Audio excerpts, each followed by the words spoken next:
नमस्कार।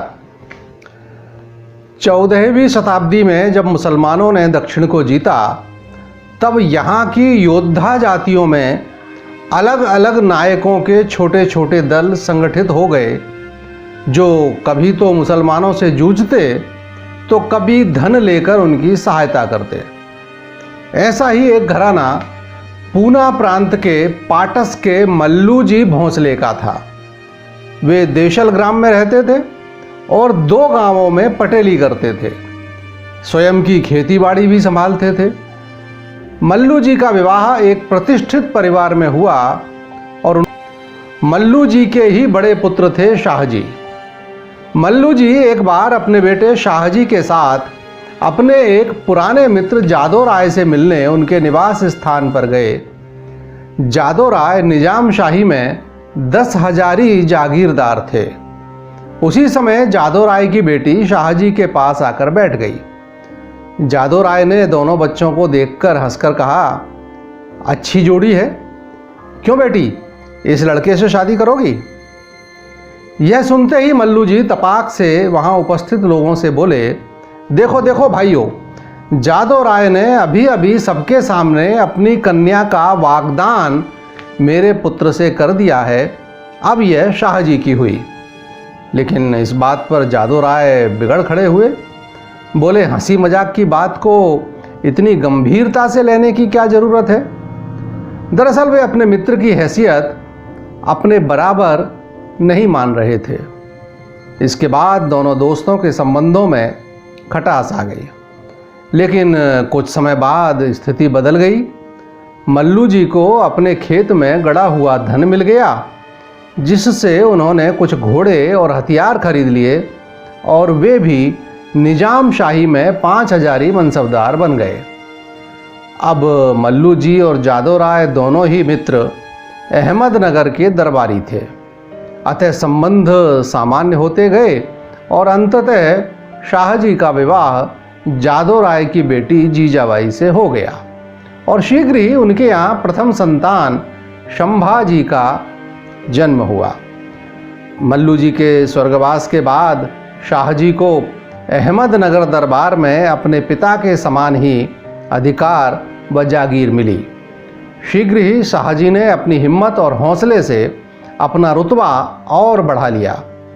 उन दिनों अहमदनगर दिल्ली की मुगल सल्तनत के अधीन नहीं था और बादशाह जहांगीर दक्षिण विजय की धुन में था। एक एक कर अब्दुल रहीम खान खाना, शहजादा परवेज, गुजरात का सूबेदार अब्दुल्ला आए, किंतु वजीर मलिक अंबर ने अपने मराठा सहायकों के साथ उन्हें पराजित कर वापस जाने को विवश कर दिया। अंत में शहजादा खुर्रम ने 1620 में बड़ी सेना के साथ आक्रमण किया। शाहूजी और उनके ससुर लखू जी जादो राय ने मलिक अंबर के नेतृत्व में इस युद्ध में बड़ी वीरता दिखाई। मुगल सेनापति खान जहां ने समझ लिया कि अहमदनगर की असली ताकत शूरवीर मराठा सरदार हैं, अतः उसने उन्हें अपने साथ मिलाने की चेष्टा की। शाहू जी के ससुर जादो राय ने उसके प्रस्ताव को स्वीकार कर लिया और उन्हें बदले में बड़ी जागीरें मिली, किंतु शाहजी अपनी पुरानी सरकार के साथ ही रहे। ऐसी विषम परिस्थिति में 1627 में जुन्नर शहर के पास शिवनेर के एक पहाड़ी किले में शिवाजी का जन्म हुआ। 1628 में जहांगीर के बाद शाहजहां बादशाह बना तो उसने दक्षिण में अपने सेनापति खान जहां को वापस बुलाना चाहा, किंतु खान जहां ने निजाम की शरण ले ली। उसे पकड़ने आई सेना को शाहजी ने अपने हिंदू सरदारों के साथ खदेड़ दिया।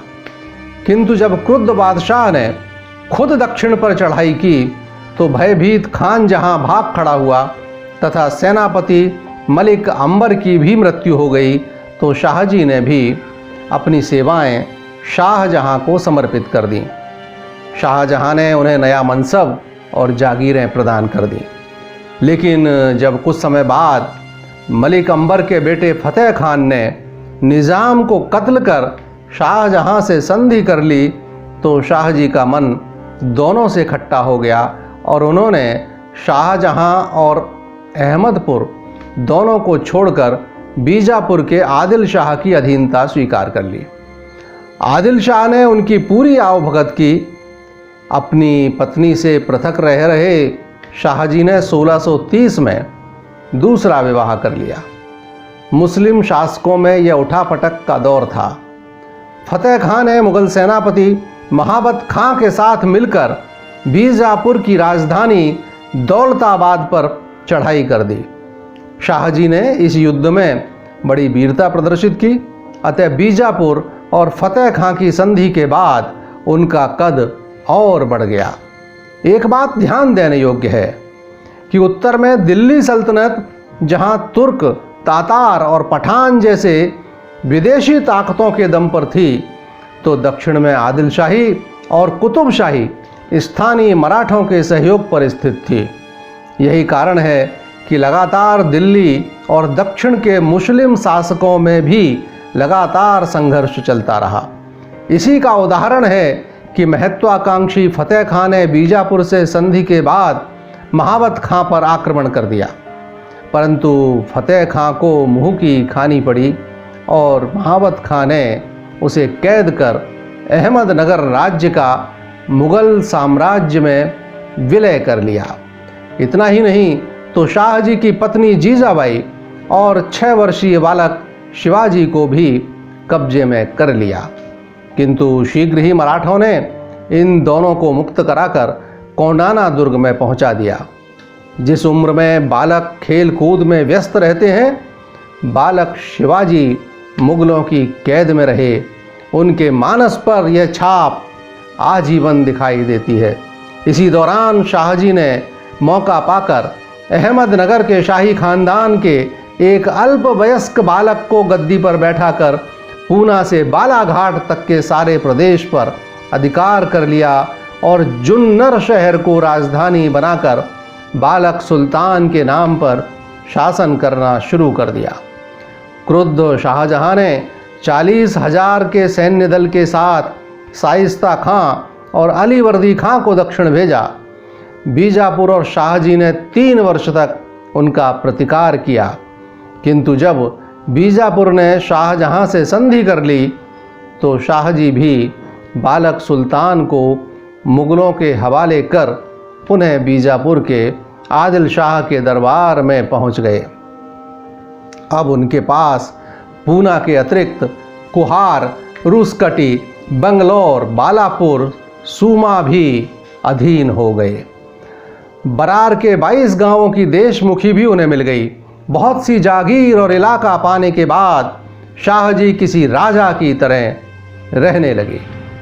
इतना सब होने के बाद शाहजी ने पहली बार अपने 10 वर्षीय पुत्र शिवाजी को देखा और प्रसन्न मन से उनका विवाह भी किया। लेकिन पत्नी उपेक्षित ही रहीं। इसका प्रभाव उनके मन पर गंभीर हुआ और वे अंतर्मुखी होकर ईश आराधना में तल्लीन रहने लगीं। कुछ समय बाद ही बीजापुर की ओर से नए प्रदेश जीतने शाहजी बड़े पुत्र संभाजी और अपनी दूसरी पत्नी के साथ मैसूर की ओर प्रस्थान कर गए। माँ और दादा कोंडदेव ने ही शिवाजी की परवरिश कर उन्हें सुसंस्कारित और सामर्थ्यवान बनाया। घुड़सवारी, शिकार और युद्ध कला में निष्णात शिवाजी को पौराणिक कहानियाँ और धार्मिक आख्यान सुना सुनाकर माँ जीजाबाई ने उन्हें एक कट्टर धर्मनिष्ठ बना दिया। सह्याद्री पर्वत श्रृंखला की तलहटी में निवास करने वाले जो मावले किसान थे, उनके तरुण पुत्र ही अब शिवाजी के मित्र थे। धार्मिक भावना, कष्ट सहिष्णुता और चारित्रिक दृढ़ता के साथ स्वातंत्र्य प्रेम की भावना, यही बालक शिवा की पहचान। जय शिवा सरदार की, जय राणा प्रताप की। आज का एपिसोड तो प्रस्तावना भर है। शिवाजी के उज्जवल चरित्र के विषय में हम अगले अंकों में देखेंगे। नमस्कार।